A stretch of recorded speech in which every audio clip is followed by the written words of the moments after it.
This conference will now be recorded. Welcome to our second webinar in our new monthly webinar series. My name is Brenda. I'm the Administrative Assistant at FitLogic Functional Medicine. I will introduce our speakers in just a minute. Before I do, I want to let you know that we're recording this webinar and we'll share the recording to your email in the next week. This month, we're talking about heartburn and acid reflux, which are quite common. 20% of adults that we know of have these symptoms and may ignore them or don't get help. The good news is we have experts who have taken the time to learn and know what the science says, rather than to follow big pharma and ignore the evidence. After today's webinar, you will be armed with information to advocate for yourself. You will understand what makes sense. And guess what? It's not the standard. We challenge you to open your mind and think outside the box with us.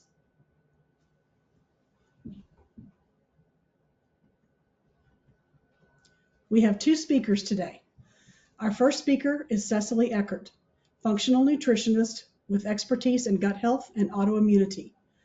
She has extensive training and personal experience with digestive issues and is excited to share her knowledge and experience. Traditional medicine did not work for her, so she sought out education on her own and found a way to heal her own chronic disease without pharmaceutical drugs and with making diet and lifestyle changes.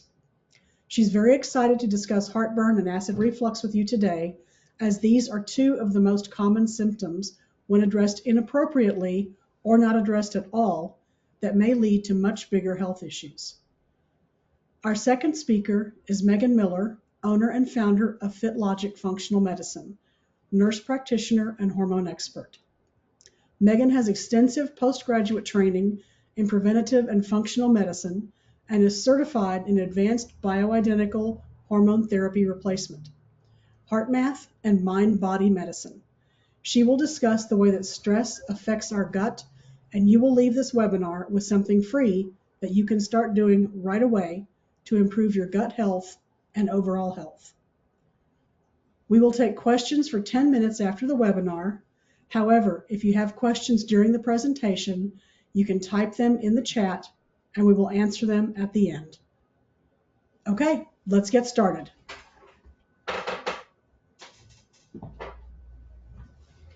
Hi, good morning. Thank you for joining us. As Brenda mentioned, heartburn and acid reflux affect about 20% of the adult population. And Megan, if you can just go to the next slide, thank you. It is one of the most common things that I see dealing with gut health, and it actually has an incredible downward negative effect in the digestive tract. So if you think of the digestive system as just being exactly what it is, which is just one tube with two openings, the digestive system works like a well-oiled machine where every process depends on the success of the prior process. So the stomach environment is what we're going to be talking about today, and that's a little bit higher in the mechanics of the digestive tract. So everything below the stomach would be affected if we don't properly address acid reflux and heartburn. So as I mentioned, it's one of the most common gastrointestinal issues. It's not just found in adults, it's also found in children as well. And I can remember going back to my childhood actually having acid reflux as well. So men are slightly more prone to these issues than women, but we definitely see it in women here at the clinic. Something that's really interesting that I want to point out, there's something called silent reflux. This is where you actually don't feel any pain in the upper GI. So in the stomach, you don't feel any burning, you don't feel any of the burning sensation up in the esophagus. And a lot of times, the only symptom is this need to chronically or constantly clear your throat. And a good dentist is actually able to identify a silent reflux before many people even know they have it. Just by looking down, they can see the redness in the back of at the top of the esophagus. And so that's something to be aware of. If you feel like you constantly have a lump in your throat, you're constantly clearing your throat, you might actually have silent reflux. So if acid reflux continues and it becomes chronic, it can actually damage the lining of the esophagus, and then you could end up with a condition called Barrett's esophagus. And worst case scenario is that over time, left untreated or properly treated, you could end up with cancer of the esophagus. So it's definitely a serious situation, and I feel like if somebody has the symptoms, which we'll talk about in a little bit, if somebody has the symptoms of acid reflux and heartburn and they go to their doctor, many, many, many times what happens is you receive a diagnosis. So it's confirmation. Okay, I have these symptoms. This is what it's called. And the fix is pretty much always what we call an acid blocker. It's a proton pump inhibitor. But there's no further investigation. It's just you have acid reflux. That means you're producing too much stomach acid. We need to block the acid. Here's something to block the acid. And we see it differently here. So I want to go over the investigative approach. And so the big question is acid reflux really due to having too much stomach acid production? And conventional thinking, as I mentioned, is that if you have acid reflux, you are producing too much stomach acid, also known as hydrochloric acid, and that's the end of it. That's the cause of the symptoms that you're experiencing. So there's a very small percentage of people that actually do produce too much stomach acid. But the vast majority of people, I would say up to 95% of people that actually experience acid reflux don't produce enough stomach acid. And it sounds counterintuitive, but the mechanics of the digestive tract, when we have low stomach acid, actually cause the acid to weaken this. It's called the lower esophageal sphincter. There's enough pressure from the acid that's in the stomach, even though it's inadequate, to cause a weakening of the we call it LES, lower esophageal sphincter, so that we feel that burning, and some contents can actually move into the esophagus. But it's not from an overproduction, it's actually from an underproduction of stomach acid. And so what I want to kind of pause and talk about here is that the main acid blocker that's used, you'll find it as like Pepsid AC or Zantac. It's omeprazole, and that is an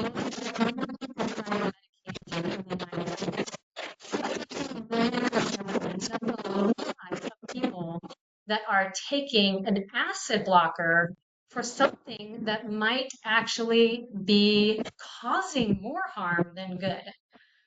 It's not addressing the underlying issue. And there wasn't, as I mentioned, any investigation into, is this person actually producing too much stomach acid? And short-term use of something like omeprazole is not going to be extremely detrimental. But what I have found in the clinic is that where someone should be using an acid blocker for between 4 to 8 weeks becomes sometimes up to 20 years, where they can't get off of it because every time they get off of it, the symptoms return because the acid blocker isn't actually doing what it's supposed to do. And so long-term effects of using an acid blocker they cause issues, serious issues over time. And so the majority of people are taking an acid blocker when they really shouldn't be.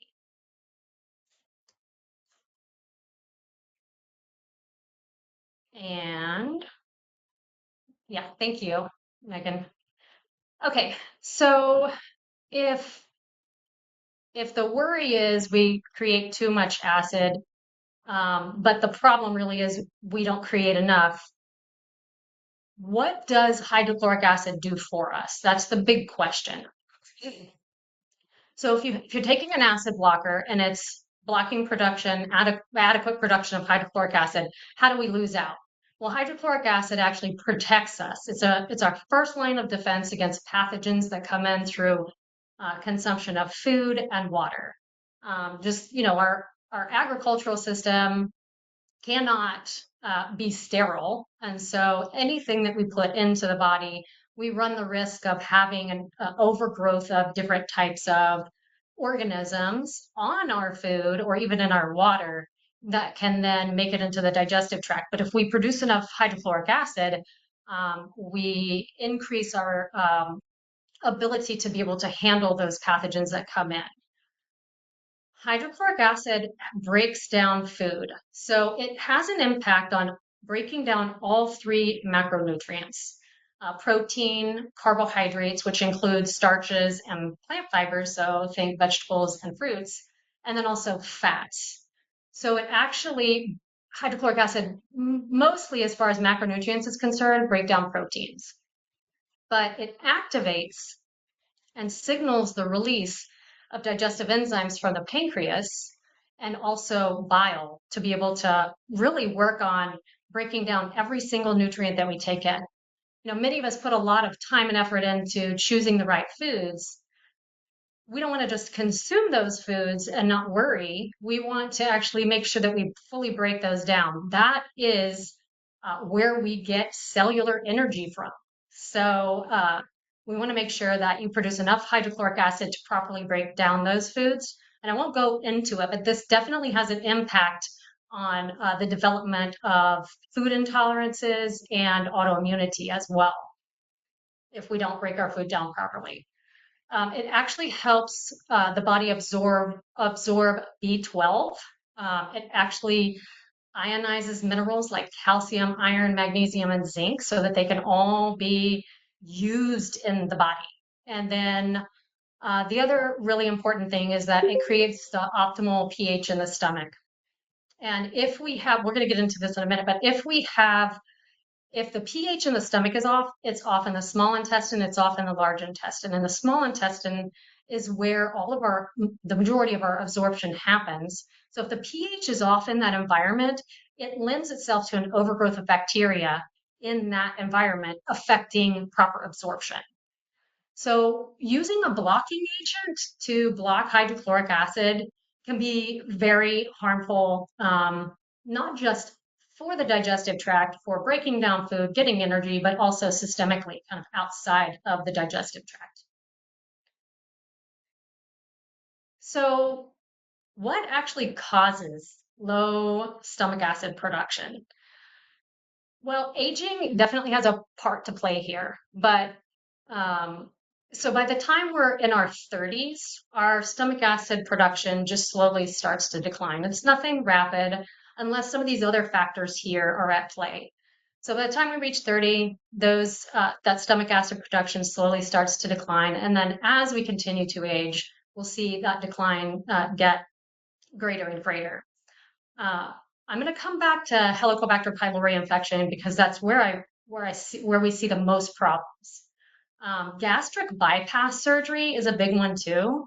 If you've undergone gastric bypass surgery, you're essentially removing, many of the elements that help produce hydrochloric acid. So that can be problematic. Traumatic brain injury or concussions. This really has to do with the connection between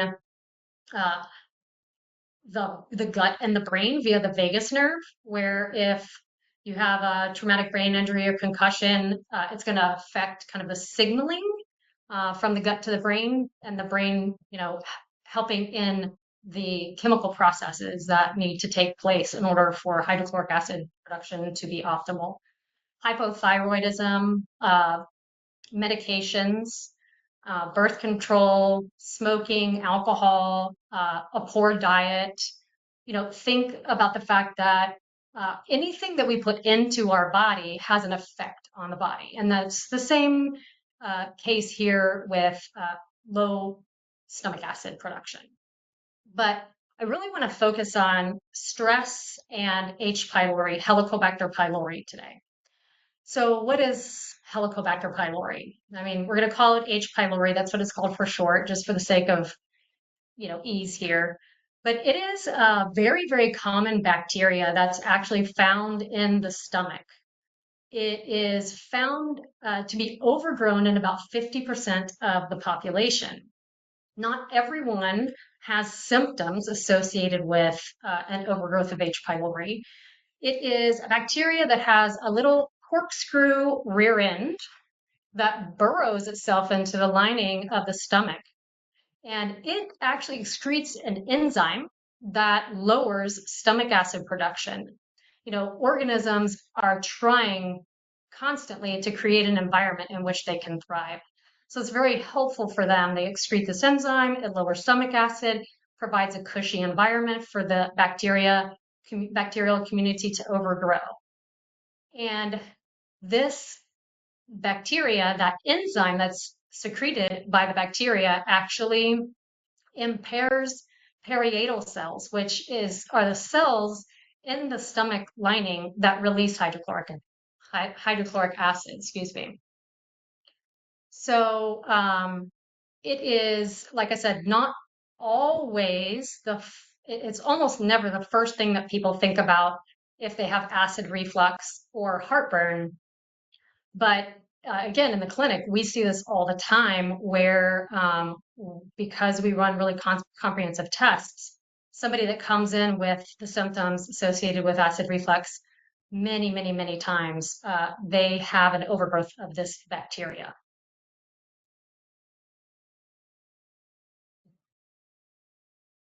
So I want to take a look at the health concerns other than acid reflux, which is really a symptom, right? That's the end result of how we feel when we don't produce enough stomach acid due to an overgrowth of H. pylori.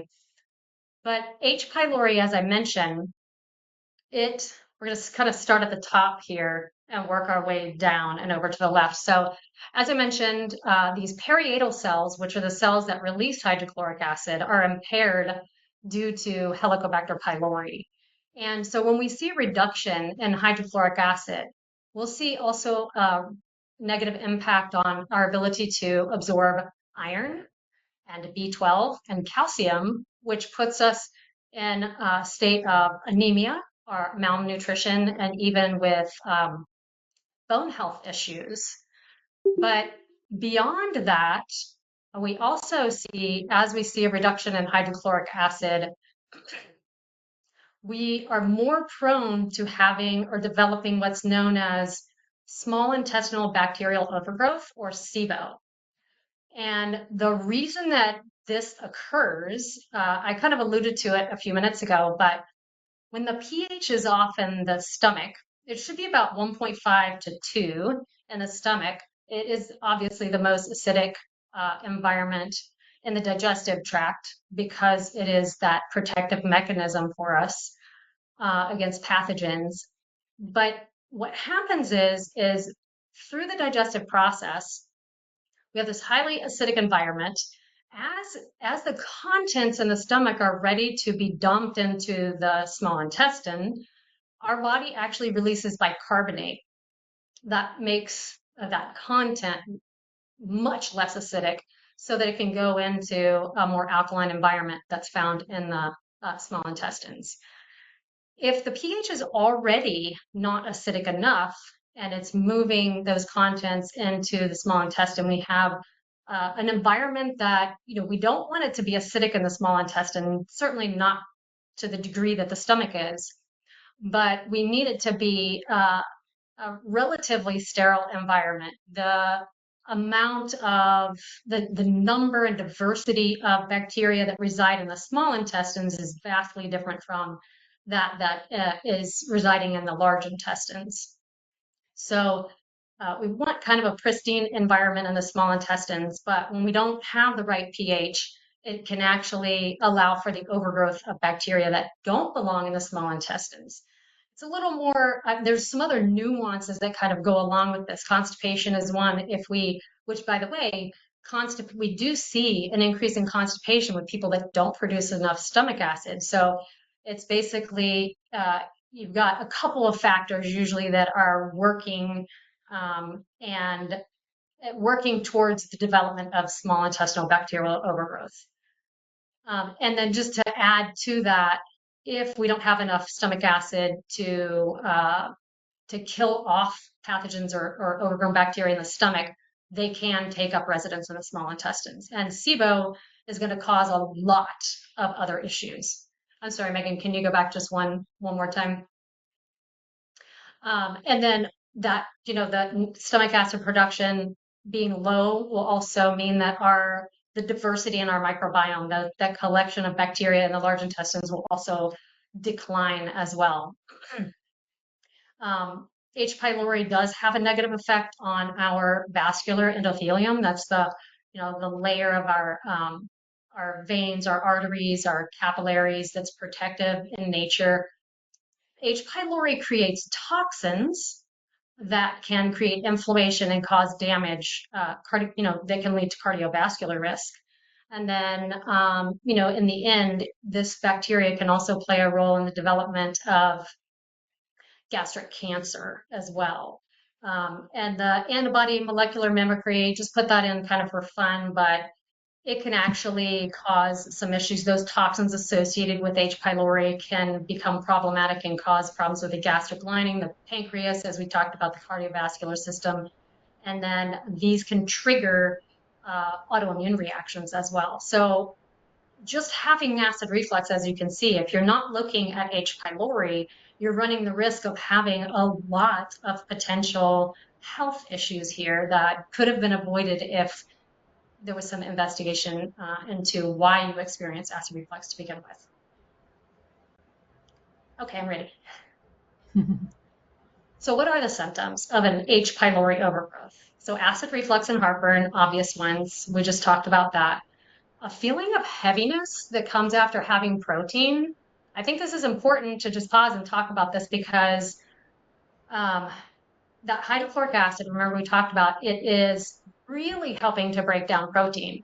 So if after you have a meal that's heavy in protein, you feel like it sits in your stomach like a rock and just takes a long time to feel like you feel better after having a meal with protein, that's the symptom. And I'll point out too that many times we'll have people in the clinic that actually have become vegetarian or even vegan. And originally I always think, well, maybe this is an ethical decision, but when we start to drill down over time and we start to really get to know each other, the conversation comes up where they used to have protein. They used to always enjoy having protein. And then at some point, protein just started feeling like too much, like they couldn't digest it. It was just sitting there and feeling really heavy.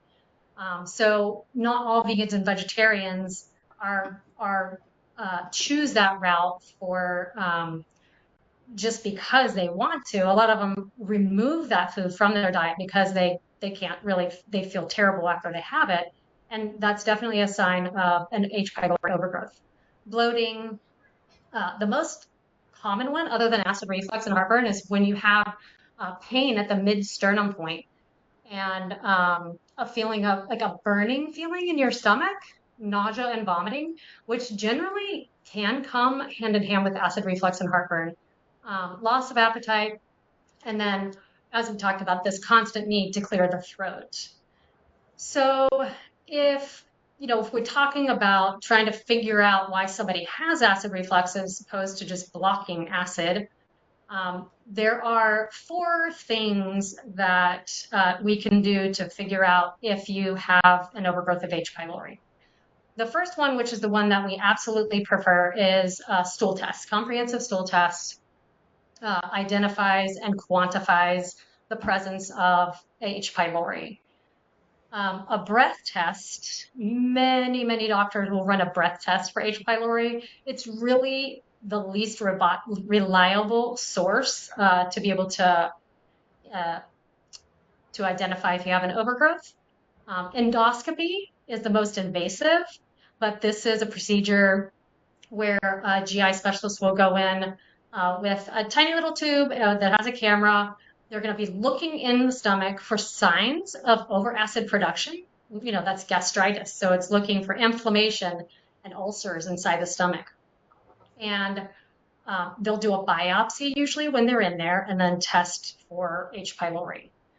So as I mentioned, we prefer a stool test. It's the least invasive, although many people don't like to do a stool test. It's usually one sample and done, and it's well worth it. So those are the top options. But for people just at home, if you have acid reflux and you're trying to figure out if that might be associated with H. pylori, I do love a challenge that you can do at home with apple cider vinegar.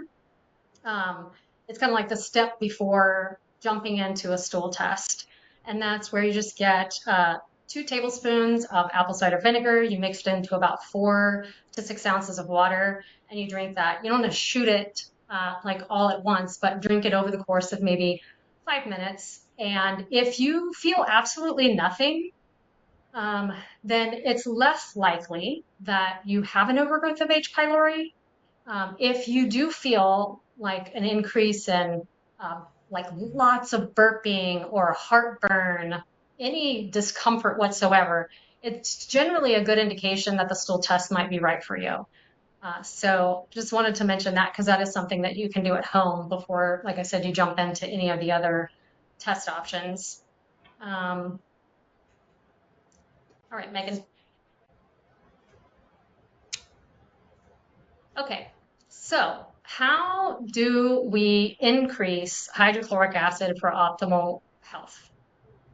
I'm going to reiterate it. The best thing that you can do first and foremost is to test for H. pylori because some of the things that we use to increase hydrochloric acid can end up feeling painful for somebody that has an overgrowth of H. pylori.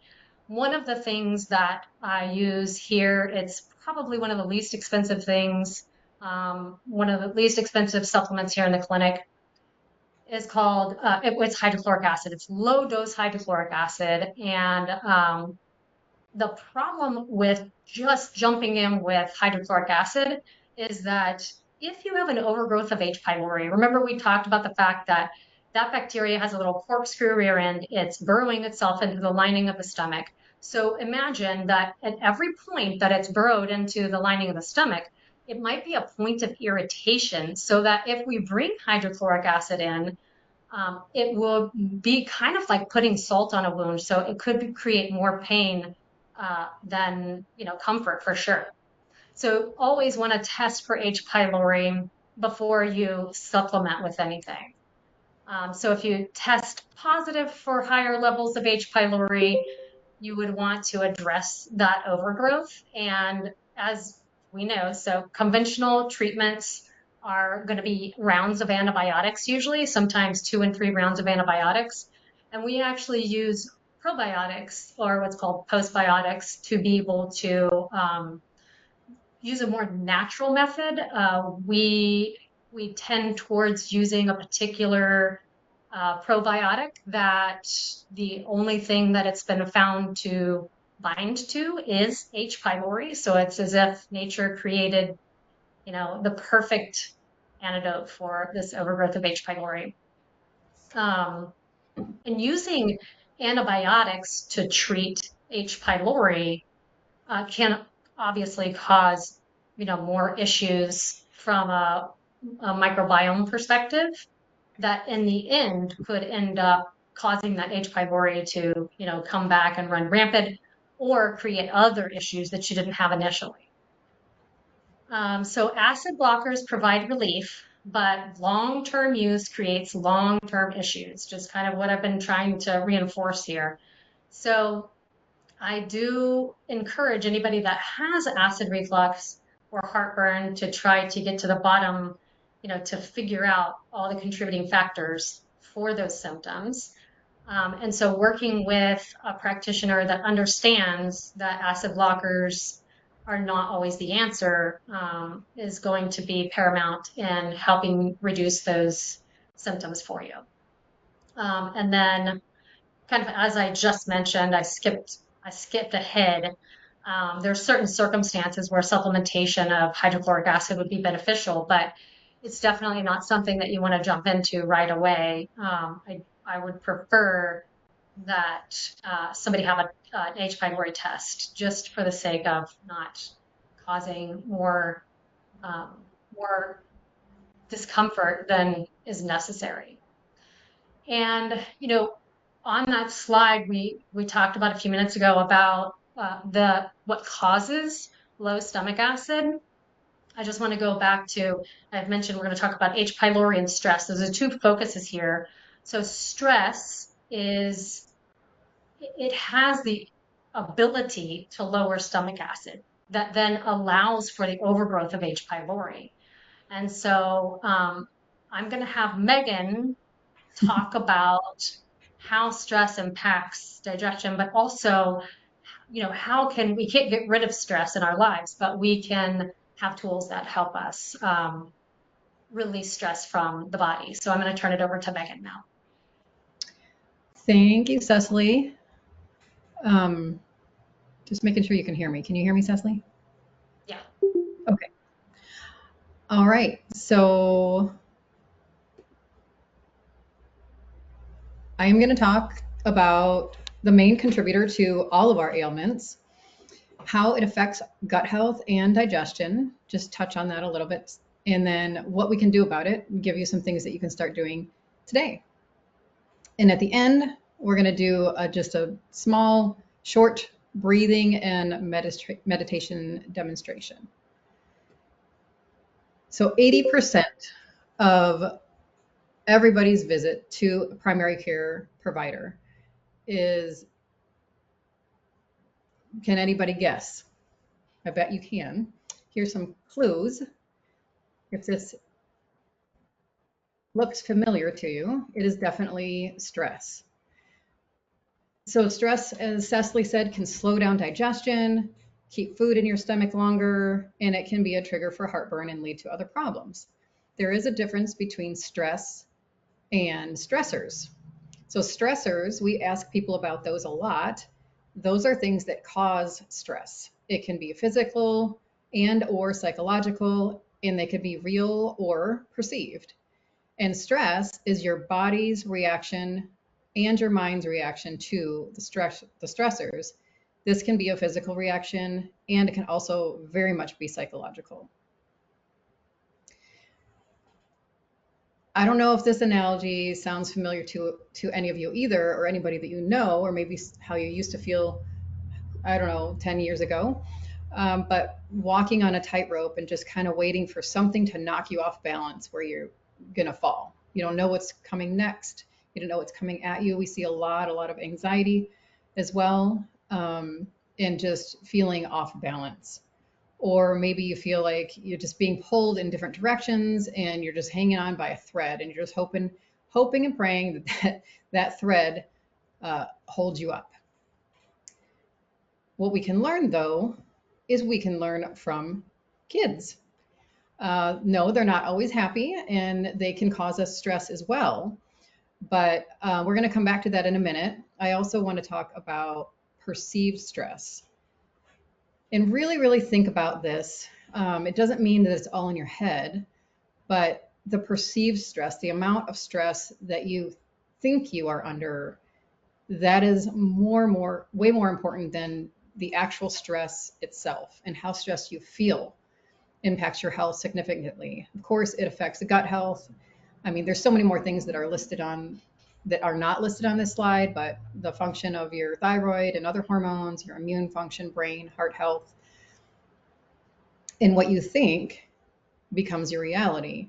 And there's one example that I'll use here is if you or somebody you know has been diagnosed with a disease, then instead of saying, I am, let's say diabetes, I am diabetic, don't allow that to define who you are, because then that has now become who you are. You are not diabetic. You are a person who has insulin resistance, and they call it diabetes. So anyways, that's a rabbit trail I'm not going to go down, but Just think of this. Our thoughts that we have define our perception of our life, and they override the facts. Just think about it. If you've ever had something happen to you where you're like feeling like your response, maybe internally, is more than you feel like it should be. Um, Maybe you've never experienced that before, but I know a lot of people do, where they're just constantly, we're constantly being bombarded by so many things and expected to shove out an immediate response. If you keep telling yourself, I'm so stupid, what are you going to believe? You're going to believe that you're stupid. And even if you're living with exceptional circumstances, if we think we are not happy, we will not be. So therefore, perceived stress is more important than actual stress. And remember too that chronic stress robs you of your memory, your ability to regulate your emotions.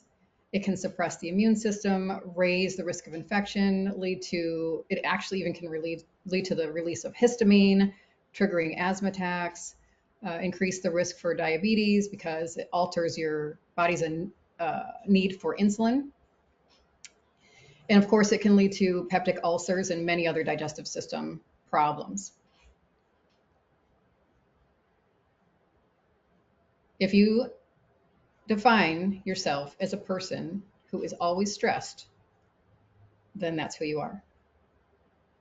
You have all heard you are what you eat, but you also are what you think you are.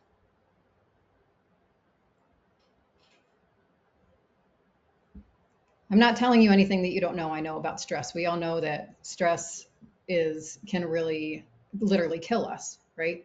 And the micronutrients, it can rob us of nutrients and micronutrients. Of course, Cecily touched on that with even decreased hydrochloric acid. But if you have a poor response to stress, or if you've just been under stress for a long time and haven't learned how to become more resilient or change your response, it really, really affects you tremendously, physiologically, psychologically, mentally. It inhibits your body's ability to absorb nutrients. So you could be, eating the healthiest meal that you've ever had in your life, and you could absorb 0% of it. And that doesn't mean go have a sheet cake for breakfast, but when we are in this constant state of fight or flight, not because we're literally fighting or fleeing from a lion or a tiger, but because when we are in this constant state of fight or flight, can you see that lion? Anybody? No, You can't see the No. lion? it's a white. No, it's blank. Oh, there it is. It's white. Now can you see it? There we go. There's a lion. Okay, I see great. a lion. There's a little delay. Okay, so even though we're not like literally fighting or fleeing from this lion or any other lion or tiger or bear, oh my, our body still perceives it as such, and we go into survival mode. And we need to have a lifesaver for ourselves and get ourselves out of that fight or flight mode. Because if you're staying in that fight or flight mode, how many times we're like, oh shoot, we got to eat, and then you're eating and you're doing other things and you're chew swallow, you're not even tasting your food. It's just going down in chunks. And I think of like our whole digestive system as this team they're trying to work together. And so you have these not people, but just if you think of it as a team, you have the team members that are in your gut area. And if your mouth doesn't do the job, because that's where digestion starts, then the people down, the team members down here in your gut are like, hey, what the heck's going on up there? Why are you such a slacker? So one thing that you can do today to greatly improve digestion and absorption and reduce your risk of even gut diseases or dysfunction, is to actually chew your food. And I know that sounds weird. We're like, we chew. But really, next time you eat, I challenge you to pay attention. Just chew slowly and really, really pay attention to what you're tasting, the different textures, and just allow yourself to be present in that moment and see if that changes. Because remember, our perception is our reality. So imagine this. that whatever ailments you may have, imagine that you wake up tomorrow morning and they are all gone. Many people say that's impossible. Well, maybe it isn't possible, but you could also do some things today that will help those ailments be reduced and improved significantly. So basically, we need to practice like kids, right? What is he thinking about right now? The only thing he's thinking about right now is that dinosaur and making him roar. And he is not thinking about what he should have said 5 seconds ago or what's the meeting that's coming up next week. Of course, as adults, we have responsibilities outside of playing with dinosaurs, but kids are, and dogs are very mindful, right? They're just in the moment. You know, if you want to wake up tomorrow and be the happiest person and have nothing ever bother you, well, you'd probably have to be a dog. But what we need to do is present, being in the moment, like dogs, like kids, because we are not. We're always in the past and the future, and we forget about what's going on right in front of our face. That saying, "Stop and smell the roses." It's really, really, we don't do that. And the art of being here and now and in this present moment. And I know that I sometimes think that I did something, can't remember if I did it, but that's because, I wasn't paying attention to what the heck I was doing. If we pay attention to what we're doing, our memory will improve, our digestion will greatly improve, because when we're in that fight or flight mode and we're not paying attention, then we don't have any blood flow in our digestive system. So it really puts a stress on that. And food can sit there and ferment and just cause all kinds of problems. So, of course, we're going to have to think about the future and have to think about the past. That's part of being an adult and being responsible. But instead of focusing on that, just remember to if you take 10 minutes a day, that is 1% of your day. 10% of 10 minutes a day to just, you could even start with 1 minute to just sit there and stare at the wall and be calm and do nothing. Peace is in the present moment, and that will teach you to respond rather than react. A lot of anxiety and stress comes from, excuse me, thoughts of, well, this is what if this happens? What if this happens? This, in the what ifs can just spiral out of control into this anxiety loop. And being able to visualize, okay, well, what if it does happen, and it's probably going to happen? How am I going to respond? So visualization comes in. And that's, the mindfulness is what we are really all lacking, but it does take time to practice and to remember. So I just want to teach you, maybe some of you already know this, but it's a breathing method called 4-7-8. So you take a deep breath in for the count of 4, and then you hold it, and then you exhale for the count of 8. So you want to make sure you breathe in through your nose. It filters out the air for you and warms it a little bit. But when you breathe out, make sure you put your tongue behind your top teeth, right there on the roof of your mouth, and blow out forcefully. We're going to do this all together, like you're blowing out candles. And if you're muted, nobody's going to hear you. There's no judgment. Nobody's going to do it wrong. If you have a watch or something that you can look at your heart rate, look at it right now and see where your heart rate is.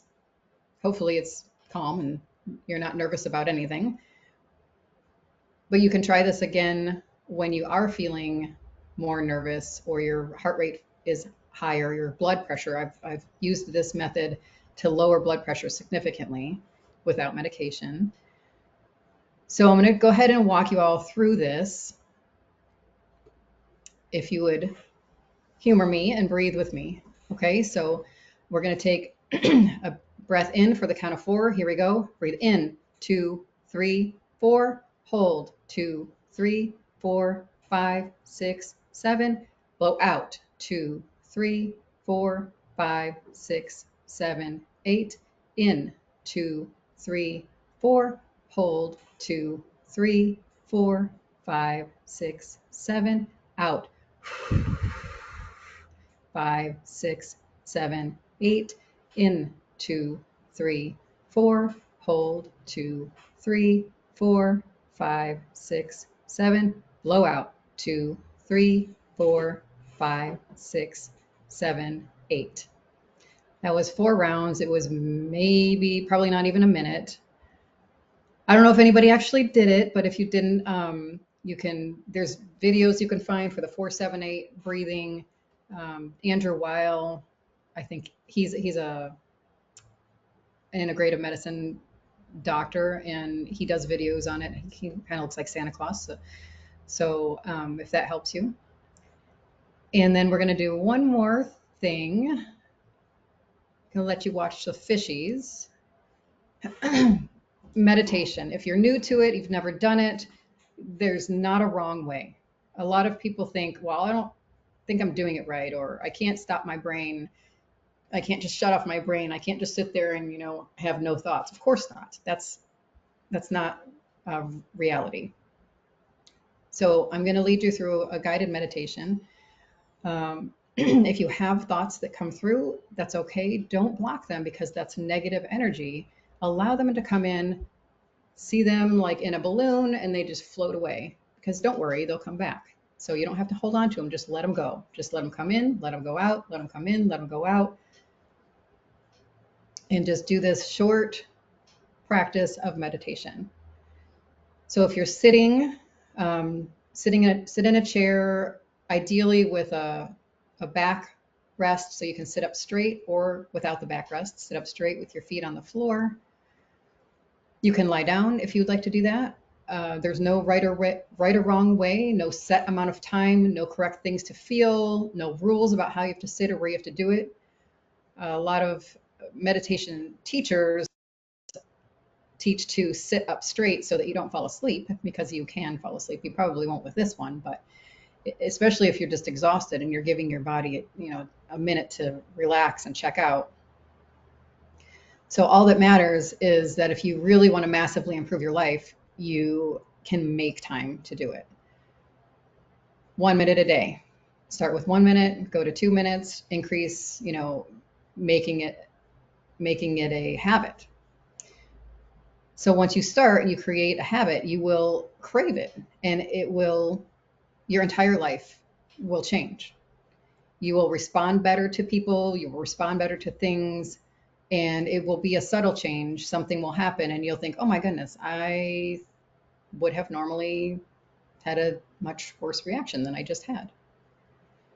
So take a few minutes and just be aware of your posture. You can close your eyes. Just take a deep breath in and blow it out. And relax your shoulders and your jaw.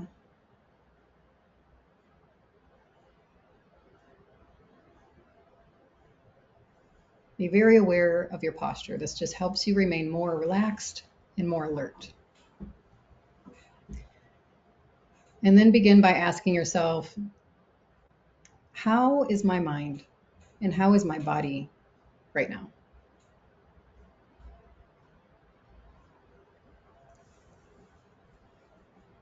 What thoughts are passing through my mind? What emotions am I feeling? How am I feeling in my body? You may find it easy to spot thoughts or feelings or emotions, or your mind may be racing, or maybe it's difficult to see what's happening.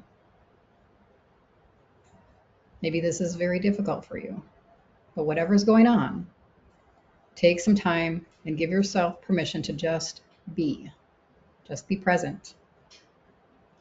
Be curious without needing to change it.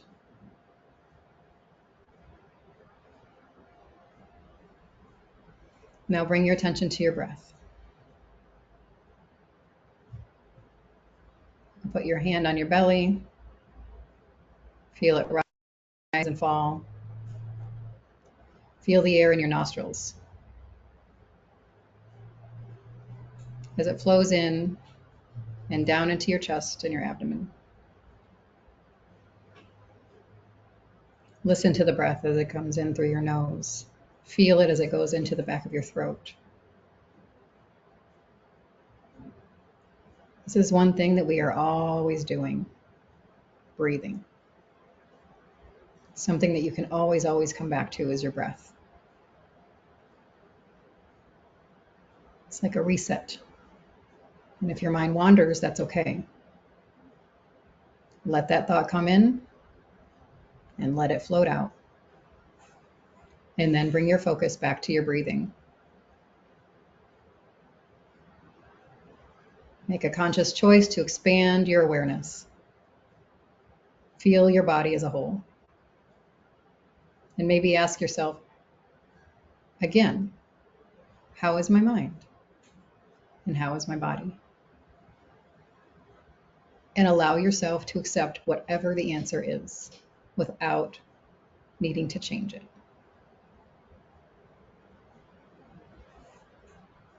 One more deep breath in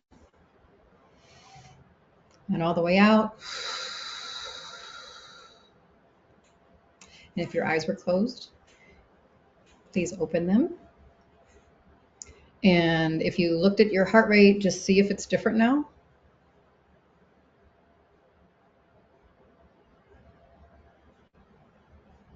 I want to finish with a couple book recommendations. This is Why Zebras Don't Get Ulcers and The Body Keeps Score. And I'll leave you with two more things. I think, therefore I can create awesomeness or horrendousness. So think about what you want to create with your mind. And if you listen to your body when it whispers, you will not have to hear it scream. Okay. Thank you so much for listening. What questions do you have for us? You can unmute and just talk if you want to. Mike had his hand raised earlier and I accidentally hit something. So I don't know if Mike rose his hand for a specific reason. Sorry for putting your hand down for you, Mike. You put my hand down after that meditation.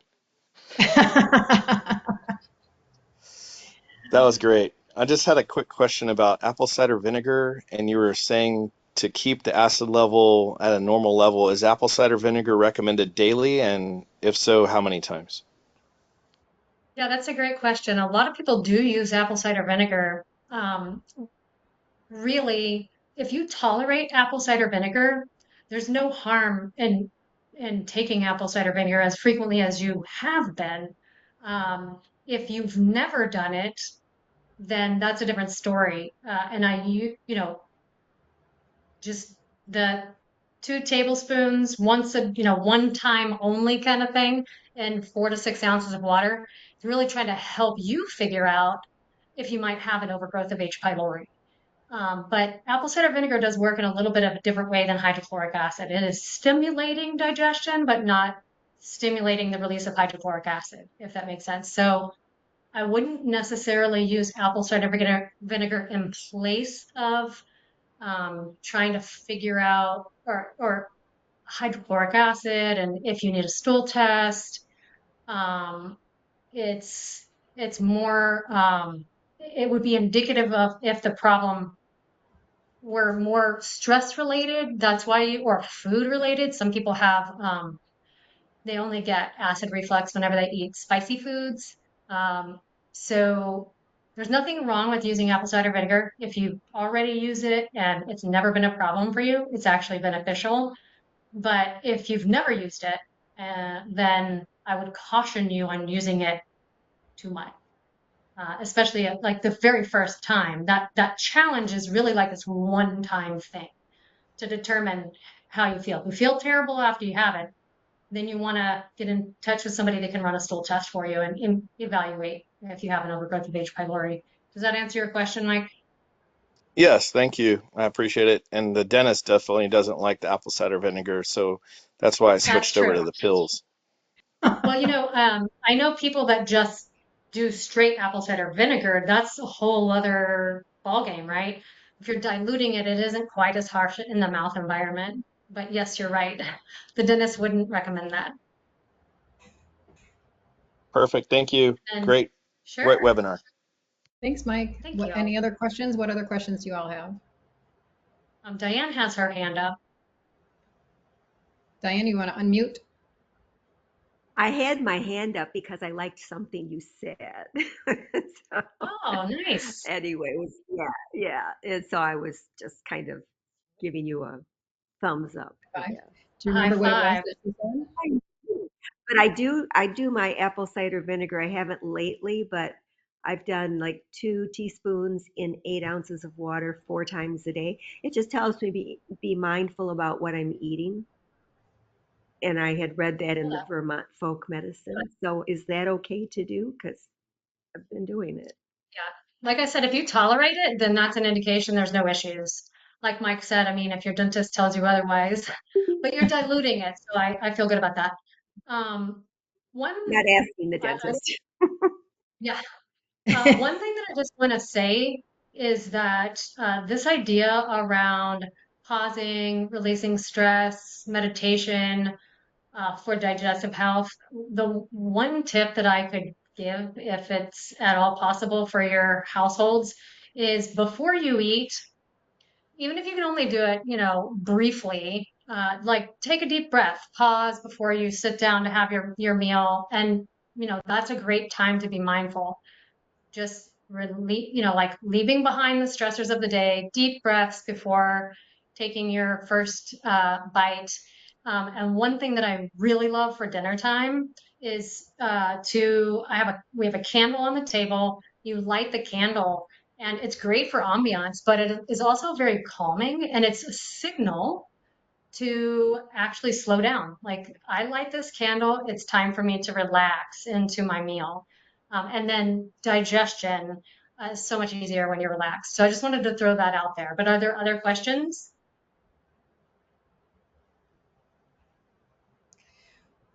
Okay, we did run over a little bit, so thank you all for staying. Next month, we are planning on testosterone as being our subject and probably something else, kind of like we did today, where it was the primary thing was acid reflux and heartburn. But of course, we did a little icing on the cake with some stress reduction practices. So we'll probably sprinkle in something with the testosterone.